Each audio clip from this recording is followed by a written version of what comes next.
좋은 아침입니다. 잘들 주무셨어요? 예쁜 목소리 한 번씩 들려주세요. 잘 주무셨나요? 잘 잤습니다. 좋습니다. 여러분 오늘 며칠 차인지 아시죠? 90일 차입니다. 90일 차. 와, 박수. 열흘 남았습니다. 열흘. 아이고, 저 길까지 가내겠나 했던 그 날짜가 이제 카운팅 열흘밖에 남지 않았습니다. 90일째. 여러분들 너무 잘 따라오고 계십니다. 진짜. 축하드립니다. 여러분들 자신에게. 오늘 우리 김정희 작가님이 비타민 나눔이시네요. 그죠? 네, 네, 해보겠습니다.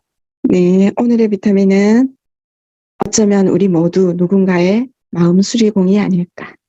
왜 이 긍정 비타민을 했냐면요.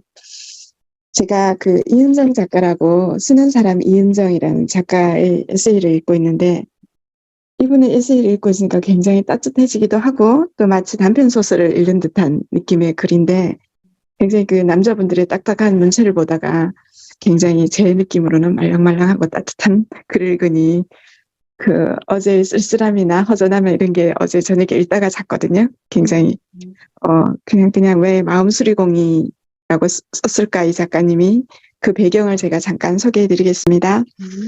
이분이 이제 차가 집에 뭔가 고장이 났는데 그 동네 분 수리하시는 분이 오셔서 고쳐주시고 하신 후에 작가님이 도대체 선생님은 고칠 수 없는 게 뭐예요? 이렇게 물어봤어요. 그러니까 그분이 이제 뜬금없는 질문이었으나 그래서 있긴 있나 보았다 이렇게 하면서 내가 못 고치는 물건은 없는데 사람을 못 고쳐요. 사람을 이렇게 그 수리공이 얘기하셨대요.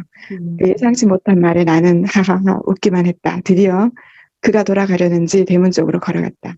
집을 나서며 그가 남긴 말은 맞아 했는데 결국 그 말이 하고 싶었던 모양이었다. 나는 전기 수리공이고 작가님은 마음 수리공이네요. 아, 마음 수리공이라니. 그가 남긴 마지막 말을 오랫동안 품고 살아갈 것 같았다. 그래, 나도 병든 마음을 글로 치유했었다. 쓰고 읽는 일만이 나를 구원해 주었던 과거가 있었다. 어쩌면 우리 모두 누군가의 마음 수리공이 아닐까. 우리는 매일 무언가를 읽고 쓰는 사람들이니까 말이다. 우리는 매일 무언가를 읽고 쓰는 사람들이니까 말이다.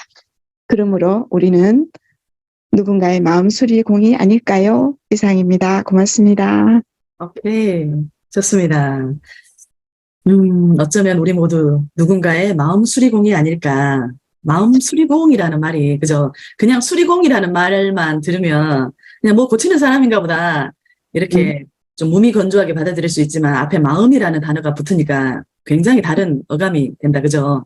마음 수리공. 맞는 것 같습니다. 나도 모르는 사이에 우리는 누군가에게 마음 수리공의 역할을 해내고 있는 겁니다. 따뜻한 마음 수리공. 아주 좋습니다. 아침에 이 단어를 딱 보는 순간 이렇게 떠오르는 사람이 있었어요. 그 김미경 대표님이 언어를 제조하는 능력이 굉장히 탁월해요. 그래서 저는 개인적으로 그분을 참 좋아하거든요. 예. 우리가 이렇게 책을 읽고 밖으로 아웃풋하는 과정 속에서 자기만의 언어를 만들어낼 수 있어야 되거든요. 이제 찐 작가가 되려면. 그래서 우리는 이제 그런 것들을 하나씩 하나씩 연습하는 것도 필요한 것 같아요. 그냥 툭툭 한번 만들어 보세요, 여러분들도. 이렇게 떠오르는 단어를 가지고 나만의 언어로 재가공하는 그러한 마음을 한번 써보시기 바랍니다. 좋습니다. 자, 소유 작가님 하겠습니다. 네, 안녕하십니까. 입니다. 네, 툭툭 던지는 말을 만들어 보도록 하겠습니다.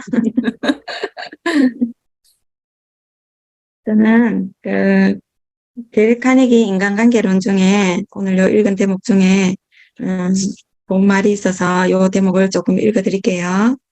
기적을 일으키는 방법이라는 요 챕터인데요. 중국의 현자 노자는 이런 말을 했다고 합니다. 강과 바다가 시냇물 위에 있는 이유는 자신을 낮추기 때문이다. 그래서 그들은 시냇물을 다스릴 수 있는 것이다. 백성의 위에 서려고 하는 자는 자신을 낮추라. 그렇게 하면 다스리는 사람 위에 있어도 백성이 무겁다고 하지 않고 그들보다 앞서 있어도 백성들이 해롭다고 생각하지 않는다. 이런 말이 있고요. 비난하지 마라. 그들을 이해하려고 노력해라.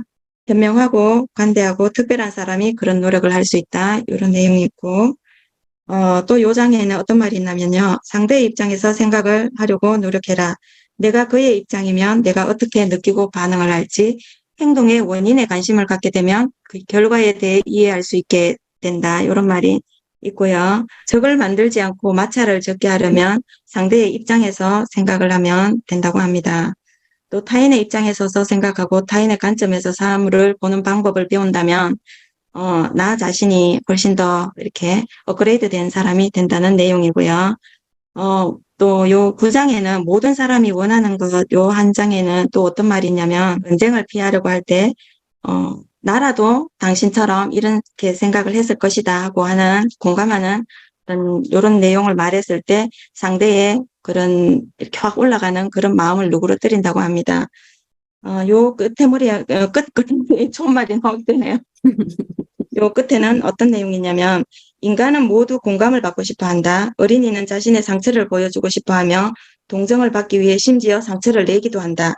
이와 마찬가지로 어른도 상처를 보여주고 사고, 질병, 특히 외과 수술 같은 것은 상대에게 상세하게 다 이야기하려고 한다. 어떤 상황에서도 불행에 대한 자기 동정은 모든 인간이 느끼는 감정이다. 상대의 생각이나 욕구에 공감하라. 이런 내용이 있습니다. 좋은 내용이라서 아침에 2챕터를 읽어드렸습니다. 여기까지 하겠습니다. 감사합니다. 오케이, 좋습니다. 우리 소유 작가님 이야기를 들으니까 딱 떠오르는 사자성어가 있네요. 그죠? 역지사지. 상대의 입장에서 생각하는 거. 상대의 입장에서 생각하면 이해가 안 되는 부분이 없는 것 같아요. 근데 대다수의 사람들이 이걸 안 하기 때문에 결국은 불통이 되는 거고 그 불통이 이제 싸움으로까지 연결이 되는 거잖아요.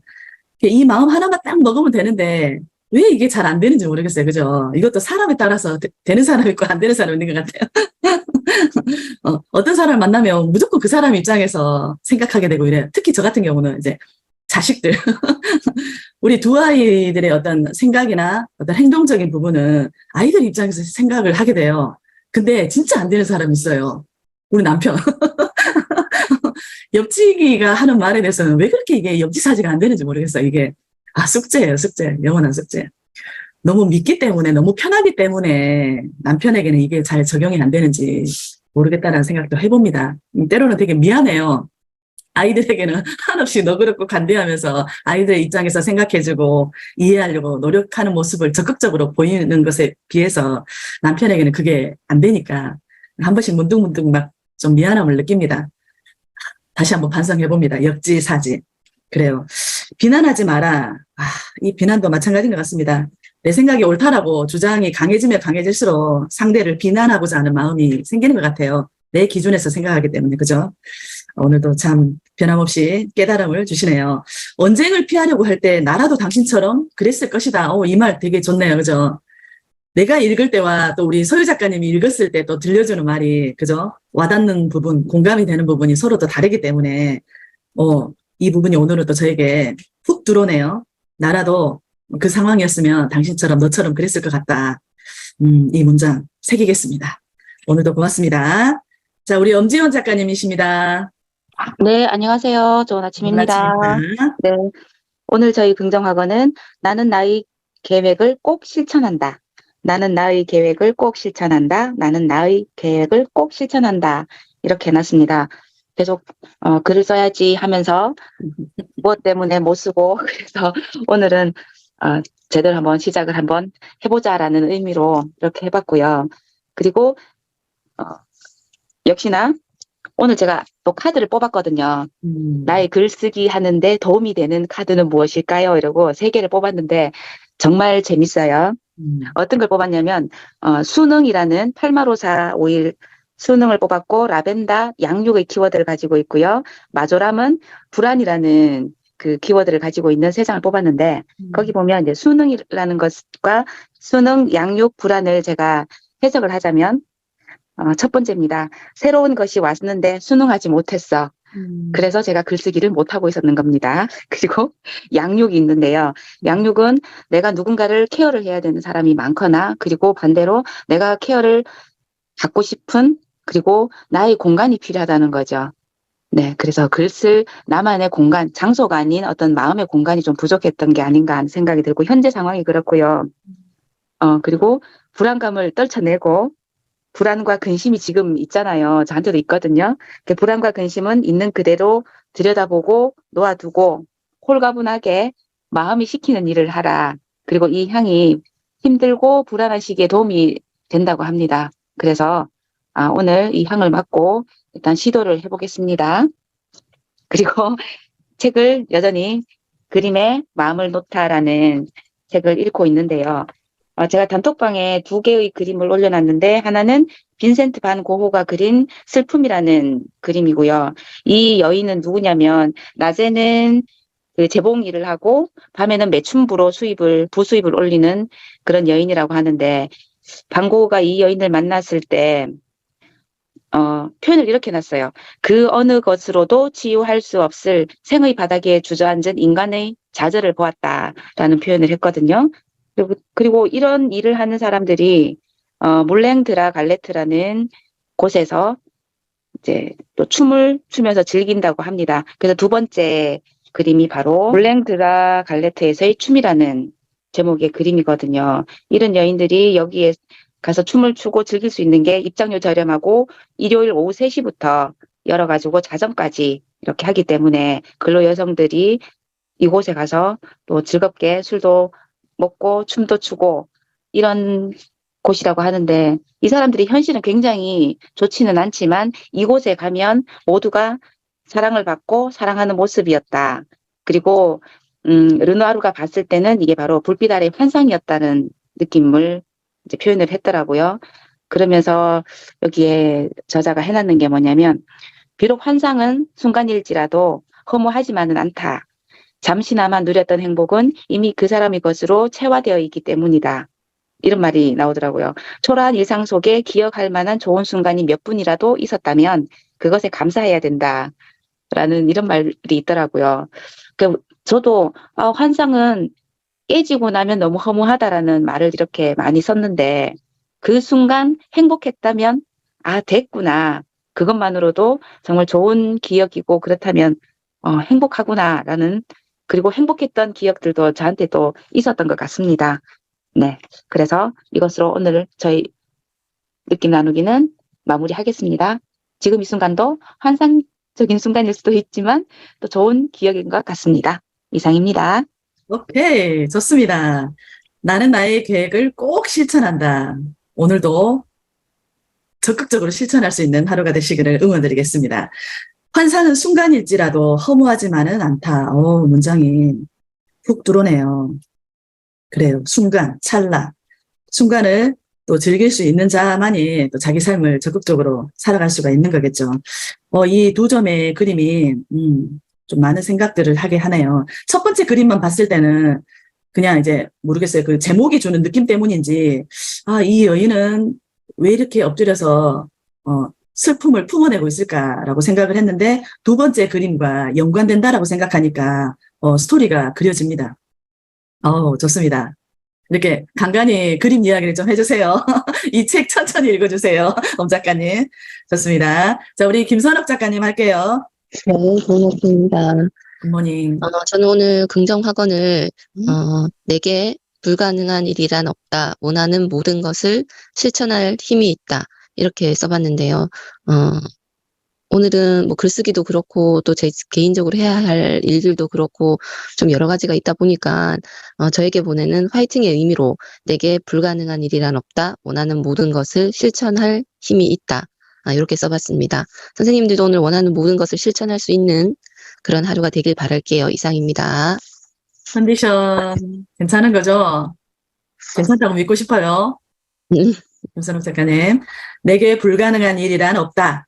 원하는 모든 것을 실천할 힘이 있다. 격하게 응원하겠습니다. 힘내셔야 됩니다. 김선욱 작가님, 파이팅! 그래요, 좋습니다. 하윤정 작가님 할게요. 네, 안녕하세요. 한정입니다. 좋은 아침입니다. 여러 선생님의 얘기 들으면서 정신이 번쩍 들었습니다. 마음이 맑아지는 것 같습니다. 감사합니다. 저는 오늘 긍정학원을 나는 어린아이같이 웃는 하루가 된다. 나는 어린아이같이 웃는 하루가 된다. 나는 어린아이와 같이 웃는 하루가 된다. 이렇게 긍정학원을 정했습니다. 갑자기 기운이 딱 다운되는 날이 있더라고요. 어제가 그런 날이었던 것 같았습니다. 그래서 많이 기운이 좀 다운됐는데 선생님들의 얘기를 듣고 힘이 좀 솟아나는 것 같습니다. 분명 이유는 있지만 그런 날이었습니다. 어제는 그런 날이었습니다. 그래서 오늘 책은 잠깐 책 쓰기부터 출판까지 아직 글도 덜 썼는데 그분의 책을 읽다 보니 퇴고 부분이 있더라고요. 좋지 않는 습관을 알아두면 좋은 것들. 거기에 이제 글을 다 쓴 후 머리말과 맺은말을 쓰는 경우도 있다. 머리말을 먼저 쓰고 원고를 쓰고 퇴고 후 맺은말을 쓰기도 합니다. 저는 후자를 좋아합니다. 머리말은 내가 이 책을 왜 쓰게 되었는지, 누가 읽으면 좋겠는지를 생각하며 시작이 반이라는 기분으로 쓰는 것이고, 본문 원고를 다 쓴 후 글을 쓰기 전과 달라졌던 생각을 쓰는 게 맺은말입니다. 머리말과 맺은말은 이렇게 시간차를 두고 쓰는 게 좋다고 생각합니다. 글을 쓰다 보니 처음의 의도와 달리 글이 흘러간다면 마지막에 머리말을 다시 쓸 수도 있어요. 이런 부분이 있네요. 우리가 나중에 머리말과 맺은말도 생각을 해야 되나 봐요. 저는 오늘 여기까지입니다. 감사합니다. 오케이. 좋습니다. 머릿말과 맺은말은 이제 개인 저서로 쓸 때 책 한 권을 오롯이 이제 내가 써야 될 때 이게 적용되면 좋을 것 같아요. 우리는 이제 작가님들은 공저기 때문에 거기에 대한 부담은 조금 내려놓으셔도 됩니다. 그래서 머릿말 부분과 마지막 맺은말 부분, 이제 프롤로그, 에필로그라고도 얘기를 합니다. 그래서 그 두 파트는 제가 이제 5분의 작가님의 글을 쭉 한번 읽어보고, 이분의 글이 좀 더 어울릴 것 같다라는 분을 제가 2분을 선정을 해서 프롤로그와 에필로그에 넣겠습니다. 그래서 그거는 이제 그렇게 각자 아시고 각자의 패턴대로 분발해 주시면 되겠습니다. 나는 어린아이같이 웃는 하루가 된다. 오늘은 괜찮으신 거죠? 한은정 작가님? 어제의 기분은 어제라는 시간 속에 그냥 이제 던져놔야 돼요. 오늘은 오늘입니다. 오늘 또 새로운 날이 시작이 됐기 때문에 어제 거는 더 이상 오늘로 가지고 오지 마시기 바랍니다. 오늘도 또 가시나요, 카페? 네. 좋습니다. 너무 잘하고 계십니다. 그래도 막판 돼서 조금씩 이제 탄력이 받아지고 있다는 게 느껴집니다. 그런 패턴대로 계속 진행하시면 될 것 같아요. 어제 그래도 간만에 우리 엄 작가님하고 번개를 했어요. 번개. 예기치 못했던 만남의 시간을 잠깐 짜투리 시간을 이용해서 가졌는데 되게 좋았어요. 그래서 우리 다른 작가님들도 짜투리 시간을 활용해서 번개 치시면 됩니다. 저랑 시간대가 맞으면 이렇게 딱 만나서 짧고 굵게 서로의 에너지를 나누는 시간을 가지면 좋을 것 같아요. 쫓기지 않는 50대를 사는 법이라는 이제 책 속에서 오늘 우리 작가님들에게 소개하고 싶은 내용이 있어서 오늘은 그거를 알려드리면서 오늘 미션 91차를 마무리할 수 있도록 하겠습니다. 만나는 사람을 바꾸지 않으면 더 이상의 발전은 없다라는 꼭지에 해당되는 내용입니다. 50대가 되면 사고도 축소되기 쉽고 사람을 만나는 범위도 줄어들 수 있다. 의식적으로 새로운 만남을 통해 정신적인 긴장을 만드는 것이 필요하다. 법정 스님이 또 이런 얘기를 하셨네요. 우리가 두려워할 것은 늙음, 죽음이 아니라 녹슨 삶을 두려워해야 한다. 진정한 만남은 상호 간의 눈뜸이다. 영혼의 진동이 없는 만남은 만남이 아니라 한때의 마주침이다. 라는 말씀을 남기셨네요. 만남은 즐거움과 울림이 있어야 한다고 합니다. 즐거움은 있으나 울림이 없다면 공허하죠. 그죠? 지속되는 만남에서 뭔가를 느껴야 하고 의미가 있어야 한다라고 하네요. 나이가 들수록 의식적으로 다양한 사람을 만나야 한다. 늘 만나는 사람에게는 긴장과 새로움이 적다. 그저 편안하다. 새로운 만남이 줄어들면 녹슨 삶이 되기 쉽다. 성장은 거의 없어지고 정신적 노화로 연결되기 때문이다. 무서운 말입니다. 한 가지 반찬을 오랫동안 먹으면 식상한 것처럼 나이가 들수록 만나는 사람도 다양해야 한다. 내가 관심이 있는 분야, 내가 성장하는 재료는 사람이다. 단순한 친목 도모 인연은 서서히 줄여나가고 배우고 관심이 있는 분야는 인연을 넓혀가자. 공허함을 주는 만남은 줄이고 의미 있는 만남을 통해 삶의 가치를 높이는 것이 중요하다라는 글을 썼습니다. 이 작가가 되게 재밌는 문장들이 많죠. 사람이 재산이다라는 말이 그죠? 예, 틀린 말이 아닌 것 같아요. 특히 이제 50대가 넘어서면 이런 것들에 대해서 우리가 많이 좀 피부로 경험하게 되는 것 같습니다.